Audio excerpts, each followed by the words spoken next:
Okey, so jadi sekarang ni saya akan bawa kepada anda satu persatu kaunter ni untuk kita menentukan persediaan untuk buat pembelian lah. Maknanya kita tentukan current price, support dan juga resistance. Okey. So sedikit kesilapan di video yang lepas. Okey. Pada video kali ni saya hanya terangkan kepada anda menentukan support, resistance dan juga current price, bukan lagi topik pembelian. Okey. Di next video baru saya akan terangkan berkenaan topik pembelian, itu yang agak detail. Nah mungkin counter-counter dekat atas ni saya akan terangkan begitu detail, insyaAllah. Mungkin penerangan yang agak lama sehingga sejam lebih, tapi untuk kali ni saya rasa tak lama. Video kali ni mungkin sekejap saja. Okey, sebab kita nak menentukan support, resistance dan juga current price. Okey, so yang pertama sekali kita tengok counter point. Tadi saya dah terangkan, so saya just ulang sekali lagi sebab saya baru update. Nah. Okey. So current price adalah 505. So nak tengok kat mana ni? Tengok kat atas ni. Close ni adalah current price. Okey. Current price adalah harga semasa. Harga semasa dia tutup pada 14 hari bulan 2. Kalau anda tengok harga tersebut pada contohnya pada bulan 6 katakan, pada pukul 3 petang, maka pada pukul 3 petang itulah dikira sebagai current price. Current price adalah maksudnya adalah harga semasa pada ketika itu. Okey, harga semasa pada ketika ini Wan adalah 505. Okey, so support dia. Okey, kalau kita dapat tengok sesuatu counter dia pernah turun dan tak berjaya turun, kemudian diikuti kenaikan beberapa hari, maka nampak jelas dekat sini ada satu support iaitu 45 sen. Itu support dah, 45 sen. Okey, dan next support di bawah pada itu adalah ni dekat sini, resistance become support. Bawah lagi ada lagi lah support. Jadi kita tentukan dua support saja, support pertama dan support kedua. Okey, resistance dia yang paling hampir adalah dekat sini. Okey, jelas nampak dia naik, kemudian tak berjaya naik, dia turun. So dia ada satu puncak yang tertinggi dekat situ, kita ambil dia sebagai resistance. Bertanya berkenaan dengan nak ambil dekat shadow ataupun dekat body, ini adalah experience. Okey, semakin lama anda buat, nanti semakin anda akan faham.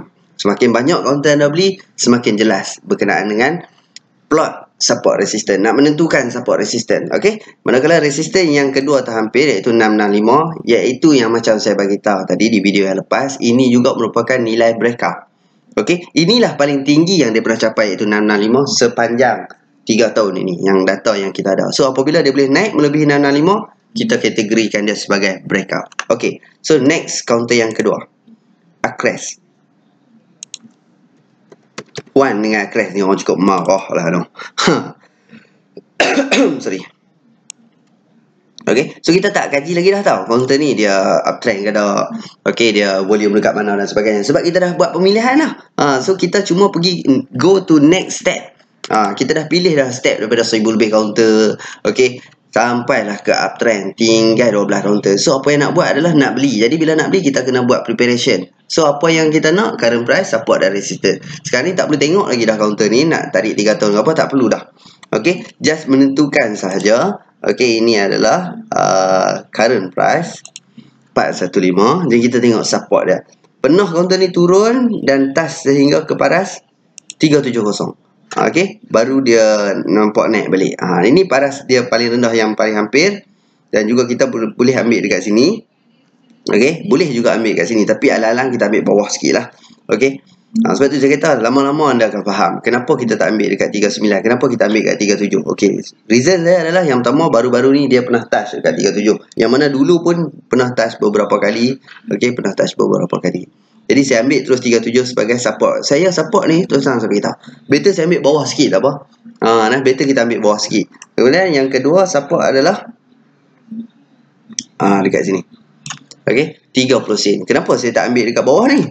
Boleh ambil bawah ni sebagai support sebab jauh sangat. Bila jauh sangat, kita boleh ambil support pertama, support kedua, dan jauh sangat support ketiga yang mana resistance lama. Nampak tak? Okey. Sorry. So ini adalah supportnya. Nak ambil setakat support kedua pun boleh. Kalau nampak dekat support ketiga ada pun, nak bubuh pun boleh, tak ada masalah. So resistance. Okey, so kita tengok counter ni pernah naik dan turun. Sini boleh dijadikan resistance, sini boleh dijadikan resistance, dan ini adalah nilai breakout lah. Itu adalah nilai breakout. Jadi resistance dia yang hampir adalah kalau saya nampak dekat sini ada 40455 ni, saya tak akan ambil 455 ni sebab dekat sini pun dia ada juga tinggi-tinggi sikit. So saya bagi diskaun, bagi lebih sikit tak apa. bagi yang puncak paling tinggi iaitu 475. Maka jadikan 475 ini sebagai new resistance pertama. Ini boleh dijadikan sebagai resistance kedua, dan ini adalah nilai breakout ataupun next resistance. Boleh dah untuk counter crash. So counter yang ketiga, pansar. Okey, pansar ni dia ada masalah sikit. Dia ada masalah sikit. Lalu akan jadi berlaku satu masalah counter bila naik tanpa ada merah. Jadi bila naik tanpa ada merah ni, kita tak boleh nak menentukan dia punya support resistance. Melainkan tunggu dia turun, nanti baru kita nampak dia berlaku resistance kat itu. So macam mana nak menentukan support resistance? Okey, selain daripada kita nak tengok dia naik kemudian turun nak menentukan resistance, ataupun dia turun dia naik balik baru kita nampak support. Selain daripada tu, anda juga boleh guna pivot point ni sebagai reference untuk support resistance, based on last candle. Nampak dia bagi siap-siap support resistance. Tapi nak bagi tahu siap-siap, dia tak apa tepat. Saya bagi tahu dia tak begitu tepat. Okey. So jadi kalau ikutkan yang paling tepat, dia tak ada resistance. Dia memang tak ada resistance, melainkan dia pernah capai paling tinggi. Kita tak boleh panggil dia resistance. Sebenarnya itu hanya nilai yang pernah tinggi dia capai dan dia turun. Tiap-tiap hari ada nampak. Dulu kat sini dia pernah tinggi, dulu hari berikutnya kat sini, hari yang next tu dekat sini. Jadi kita tak boleh nak menentukan ini adalah resistance-nya. Yang counter ni memang dia dah kategori sebagai break resistance ataupun breakout sepanjang 3 tahun ini. Jadi support pun jauh. Okey, support dia jauh. Support dia ni dah dekat sini. 515 ni resistance yang lama. Sebab apa? Counter ni naik terus. Okey, tanpa turun dia tak berlaku support. Jadi masalah yang kita takut dengan counter yang naik bukan mendadak, dia naik tanpa henti. Takut-takut nanti dia turun pun tanpa henti. Jadi anda update counter ni, apa berlaku dah sekarang. Waktu anda play video ni, anda update semula apa yang berlaku. So ini akan jadi sedikit masalah untuk kita menentukan support resistance. Tapi macam saya senang apa yang saya fikir lah. Banyak lagi counter lain. Tapi counter ni dimasukkan dalam kita punya list. Cumanya nak menentukan support resistance sangat jauh. So risiko agak tinggi. Jadi bab nak menentukan support resistance untuk counter yang macam ni agak susah sebab dia naik tanpa henti. Dan anda update semula, tengok balik counter ni apa dah berlaku sewaktu anda play video. Okey, so bagi saya letak tepi dulu. Walaupun counter ni dalam pemilihan counter, tapi mungkin kita boleh buat counter ni sebagai intraday. Untuk nak menentukan support resistance ni agak susah sikit bagi counter ni. So kita pergi ke next counter, di next. Okey, sebelum kita pergi di next, kita follow counter-counter yang pilihan utama dulu. Franken. Utamakan counter-counter di pilihan utama dulu. Okey. So Franken harga semasa adalah 41. Support dia boleh kita ambil dekat sini jauh juga, ataupun kita ambil dekat sini saja. Nampak dia pernah turun dan dia naik balik, dia pernah turun dia naik balik. Okey. So kita boleh ambil kita boleh backup sebagai ini support pertama dan ini support yang kedua. Nanti kalau dia terus naik, confirm ini adalah support dia. Okey. Bab next resistance ni, okey, kena tengok jauh sikit ke belakang. Kita kena tengok resistance yang lama. Ada dekat sini resistance yang lama. Sini pun juga boleh dikategorikan sebagai resistance yang lama. Okey. Di bahagian body ini pun kita boleh ambil sebagai resistance dan ambil juga nilai yang paling tinggi ini sebagai resistance, iaitu breakout nilai. Okey. So untuk next counter T7 Global. Okey, T7 Global. Harga semasa adalah waktu saya record ni adalah 565. Okey. Yang mana support dia kita just ambil sebagai, kalau saya ambil agak bawah pun bahaya. So kita ambil dekat body sini. Boleh je nak ambil sebenarnya. Dia nanti saya bagi tahu lah sedikit kesimpulan berkenaan support resistance ni. Nak ambil 53 pun boleh, 525 pun boleh, 52 pun boleh. Lebih kurang dekat area sini. Ini kita ambil support dah. Dan manakala next support adalah di bawah. Okey, resistance hanya ada paling tinggi dia pernah capai 665, dan kita boleh juga ambil 64 ni sebagai resistance sebab body dekat situ. Boleh nah. Okey. So next counter adalah Kuskapi. Okey, counter Kuskapi ni latest price ataupun closing pada hari ni adalah 54 sen. Yang mana support dia kita ambil kat bawah ni pun boleh, ataupun nilai resistance yang lama ini pun boleh. So next resistance adalah di nilai body yang paling tinggi dan nilai shadow yang paling tinggi ini. Okey, resistance pertama, resistance kedua. Boleh nah. So next PCCS. Okey. PCCS ini current price adalah 295. Okey, Manakala support kita nampak beberapa kali dia touch dekat 270, tapi macam saya support saya suka ambil bawah sikit. 265 pagi lah yang paling bawah sekali dia pernah capai.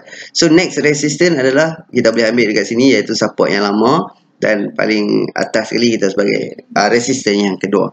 Anda kena banyak ulang kaji benda ni, kena buat selalu. Maknanya kena sentiasa kena maksudnya sentiasa kena plot support resistance. Dan kalau anda buat pembelian penjualan itu lagi nak buat anda lebih cekap nanti insyaAllah. Okey, kemudian next counter, kita boleh pergi ke counter yang pilihan yang kedua, iaitu D-Next. Yang pertama sekali counter D-Next, counter yang pilihan yang kedua kita. Okey, counter D-Next, yang mana kita tengok sekarang ni pada waktu ini harga adalah 455. Jadi 455 itu adalah harga sekarang. Senang sikit counter ni. Okey, so 455 adalah harga sekarang. Okey, yang mana support dia kita boleh ambil dekat sini sebenarnya, tapi disebabkan ada satu ni touch yang rendah, so kita bagi dia diskaun. Sentiasa ajak bagi dia diskaun dekat situ. Dan support yang kedua kita boleh ambil dekat 405, tapi ada satu ni rendah sikit, kita bagi diskaun 4%. Jelas dekat itu. So untuk support kita bagi diskaun ke bawah, untuk resistance kita bagi diskaun ke atas. Dia lama-lama cekap. Dia biasalah buat di buah permulaan ni memang macam tu, tapi lama-lama nanti percayalah cakap saya. Kalau hari-hari tu buat kerja macam ni, duk kerak buat pembelian, anda akan faham. Setakat hari-hari plot pun tak jadi kau, dia kena ada pembelian. Bila lepas kita buat pembelian baru kita nampak macam dah close bawah support, dah turun support, tapi tengok dia naik balik. Itu akan experience yang anda akan dapat, dan akan bagi skill anda lebih tajam nanti. So nasihat saya, beli je banyak-banyak. Bukan beli dengan nilai yang banyak, tapi beli banyak kali. Beli banyak kali. Guna 1 lot 2 lot untuk pembelajaran. It's okay. Okay, so next resistance adalah support yang lama ni kita boleh jadikan sebagai resistance. Ini kita boleh jadikan sebagai resistance. Dua tempat ni tak kisah yang mana satu pun boleh. Dan yang paling penting ini. Ini paling tinggi yang dia pernah capai. Of course lah, ini dia punya nilai breakout 69 sen. Okay, just kita plot marking sebuah sedikit dia punya support resistance. Kemudian next counter adalah Pewers. Okay, so Pewers hari ni close pada harga 25 sen. Okay, jelas nampak dia punya support yang ni sangat jelas. Nampak dekat sini. Okay, memang kita boleh plot dekat 2.5, tapi bagi saya bagi diskaun sikit. Kita ambil 22, lebih selamat nanti. Bila kita beli kita faham kenapa kita perlu bagi diskaun dekat counter-counter ni, untuk nak bagi selamat. Okey, kemudian dekat sini lagi satu support. Kemudian kalau nak tengok ada lagi support kat belakang ni. It's okay. So next resistance adalah di sini. Okey, kemudian ini lagi satu resistance dia. Alang-alang 325 kita ambil tu kat atas tu. Nampak? 33 sen. So ini resistance pertama, ini resistance kedua, nilai breakout. Senang. Okey. So yang ketiga, counter Hyaptek. Okey, counter Hyaptek pada hari ini 495, dan support kita boleh nampak dengan jelas dekat situ. Okey. Support ini lebih kurang macam ni juga. Dia punya resistance yang lama. So lebih kurang macam tu saja. Jadi kita ambil satu support dekat sini. Kalau nak ambil support lagi kat bawah, ambil resistance yang lama. Area sini pun tak apa. Okey, atau bagi diskaun sikit ada. Maksud dia bagi turun sikit tak apa. Okey. Kemudian next resistance tak ada lain, 52 tu sahaja. Nampak? Tak ada dah lain. 52 tu saja sebagai kita punya next resistance. Okey. So mudah sikit counter-counter di pilihan kedua. Sebab apa dia mudah? Sebab dia consider sideways. Dia lama tak buat new high. So nampak mudah lah. Okey. So yang ketiga adalah yang keempat adalah P-Trans. Okey, P-Trans harga sekarang adalah harga sekarang adalah 29 sen. Okey, so kita nak ambil nilai support dah. So banyak kali nampak dia touch dekat sini. So kita ambil support 275, dan ini paling rendah lagi sebelum dia naik, iaitu 26 sen. Alang-alang 26 sen nampak kat area ni. Bagi diskaun sikit. Belajar supaya kita memberi diskaun. Sebab apa? Nanti waktu topik pembelian kita dah beli, baru kita tahu kenapa kita perlu bagi diskaun resistance dengan support ni. So next dia resistance-nya adalah okey, so dekat sini ada 35, dekat sini, dan paling tinggi dia pernah buat adalah 35 sen. 335 dan 35 sen. Okey, resistance pertama, kedua, dan nilai breakout. Kemudian counter yang terakhir. Okey, selepas P-Trans, iaitu MLS.